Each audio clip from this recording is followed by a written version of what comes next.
Okay, try this TIG welding business with the, what is it called, Invertec 170S. So we've got it set on TIG. I don't know whether we can see in here or not, but it's got the 3 settings.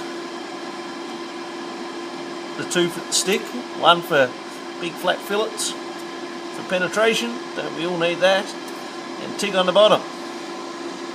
So that's the go. Now, technical issue.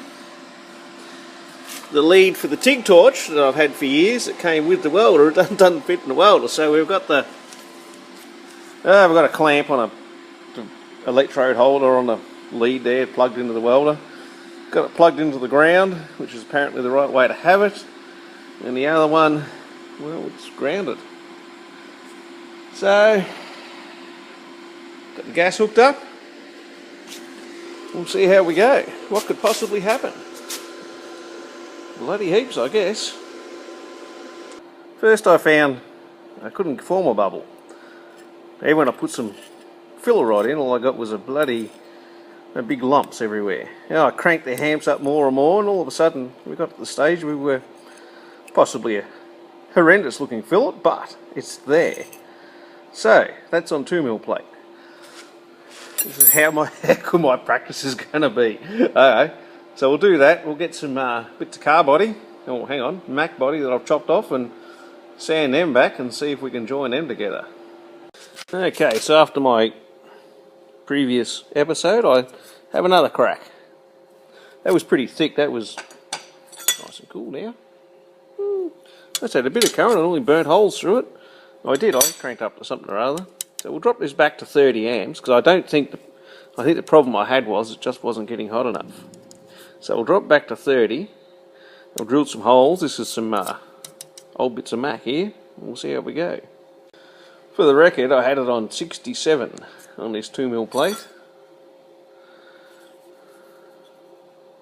We could actually start to do something though then. I've dropped it back to 35 for this thin tin. That wouldn't even be a mil. We'll see how we go. Right. Okay, we've been trying to spot weld and breaking them apart, and they're tearing the spot welds, the metal out, the hole out the other side, so I figure that's okay. That was something more exciting now, I guess. Bloody hell. MIG welding is TIG welding's a lot harder than the fella led me to believe, but then again I've only been doing it for a little bit and I've had a few goes. Some of it I can't get apart at all, and that's where I started. I've burnt plenty of holes. I was told you could, and you can, I did try it somewhere, if you just put the TIG torch on without drilling a hole and hold it there, it'll spot weld all the way through, and that sounds good, but I found it not quite as reliable as I need. Okay, I'm going to try to weld up this butchered bit that someone did with his angle grinder. I'll try to weld up this bit here that someone did with his angle grinder, see how I go with the MIG filling that up. Nah, I don't know.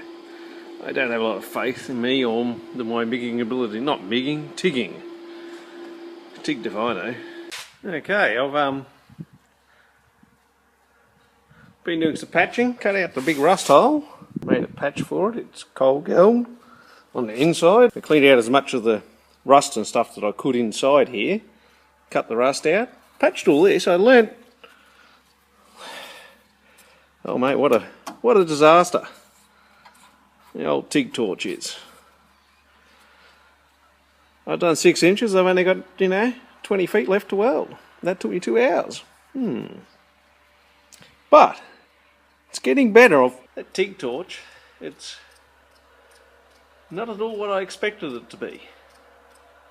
Is that good, bad, or indifferent? I don't know. It's I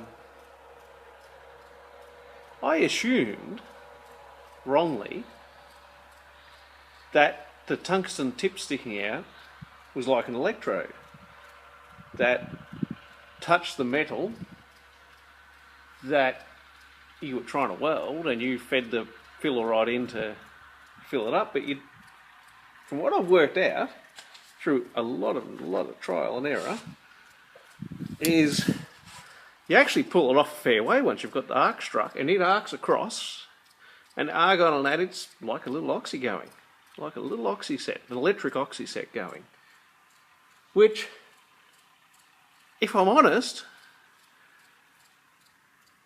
that's exactly what the bloke told me. Last Thursday when I was in Townsville at the welding place. It's exactly what he said. He says, it's just like oxy welding, except you're using electric instead of oxy.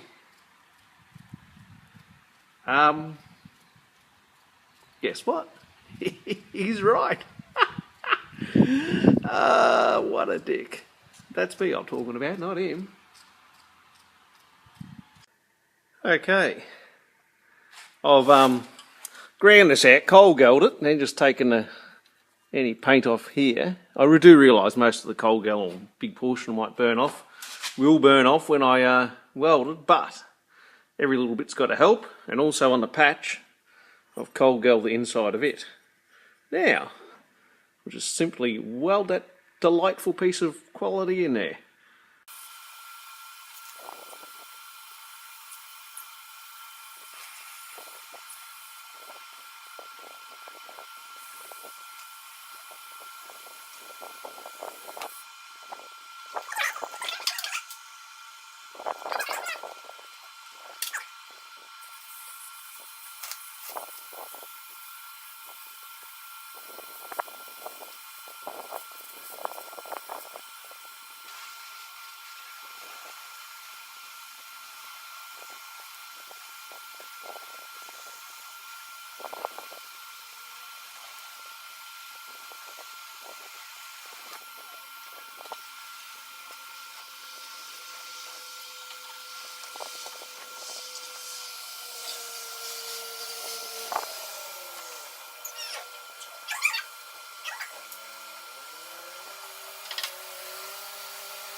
Now, it's not perfect. The cracks all filled. It was around here. The rust holes vanished. It's primed on the inside, or it was. It won't be now because, well, some idiots heated it up with a welder. It is amazing, though. Well, that's warm, but it's not. We've done a fair bit of welding there. Like, you know, like my hand's just there. It's such a. I can sort of see why the Yanks love it, but oh my God. For any big welding, it's just a fucking pain in the ass. Actually, I'll take that back. It's for any big welding, it's not really a pain in the ass. It's probably just that. Well, I don't think I'm any good on big heavy arc welding, as even the MIG's pretty slow. Like if you've got a couple 100 amps running and you're welding big things like scoops and blades on dozers and shit like that, I just can't see this little varmint being any good on a bit of 1/2 inch plate. Horses for courses, of course. You know, but the same welder, put it on the stick, 160 amp, poof, into it. You know, the big welder in there, you know, 200 amps, you weld big, thick plate quick. You know, and without a lot of prep, and that's the downside to these things. You've got to prep everything, and well, I'm just no good at that. The old stick welder, you're into it, you're burning through rust and everything coming out the other side, and she's looking like a champion. Technique and skill is lacking greatly in what I'm doing. Amazing though, you can. It is totally amazing. It's couple of hours ago, I was ready to throw the thing in the bin. What a load of crap. But I'm getting there. That's, I would never have been able to do that with a stick welder, ever. It's just the way it is. I'd try. I would have tried, but I don't think I would have been successful at it. Anyway,